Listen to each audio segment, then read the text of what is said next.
মই আচলতে কালি চেঞ্চাছ ডিউটিৰ কাৰণে মই আমাৰ ঘৰবোৰ নিৰীক্ষণ কৰিব লাগে, সেইকাৰণে মই গৈছিলোঁ। মই গৈ থাকোঁতে ৱাৰ্ড নাম্বাৰ 7-ৰ এঘৰৰ মানুহৰ মানে কুকুৰটো খুলি থকা অৱস্থাত আছিল। আহি পেলাই মোক আক্ৰমণ কৰিলে। মই বৰ বিশেষ মানে ধৰিবই নোৱাৰিলোঁ, পলকিবই নোৱাৰিলোঁ। কিমান ডাঙৰ আছিলে কুকুৰটো যথেষ্ট ওখ বুলি কৈছে। মই মানে সেই টাইমত আৰু ধৰিব পৰা নাই, কিন্তু যথেষ্ট ওখ আছিল।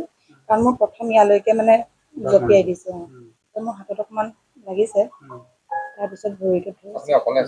অকলে আমাৰ মানে ইনুমাৰেটৰসকলক তেনেকেই অৰ্ডাৰ দিছে অকলে যাব লাগে। 16টা চিলাই পৰিছে। তাৰপাছত আপুনি যেতিয়া কুকুৰে আক্ৰমণ কৰিলে তেতিয়া গৃহস্থ ঘৰ আছিলে নহয়? গৃহস্থ নাছিল, ছাইডতে ভাড়াঘৰ কেইটামান আছিলে। সেই মানুহবোৰে মোক ধৰি লৈ গৈছে।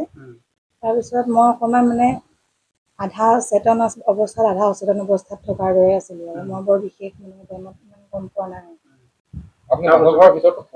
নাই নাই, মই গেটখনৰ চাইডে জাষ্ট মানে গেটখন খোলা অৱস্থাত আছিলে। মই সেইফালে পানী খুব আছিলে, পানী থকাৰ কাৰণে মই অকণমান সেই চাইডেদি গৈছিলোঁ। প্ৰথম ইয়ালৈ জঁপিয়াইছে, একো বাৰু ইয়াত হেৰি কৰা নাই। তাৰপিছত মই মানে পলাব ল'লোঁ যেতিয়া ভৰিটোত। কিমান দেৰি আক্ৰমণ কৰিছিলে? মই ইমান ঠিক ধৰিব পৰা নাই, কিন্তু ধৰিছে আৰু।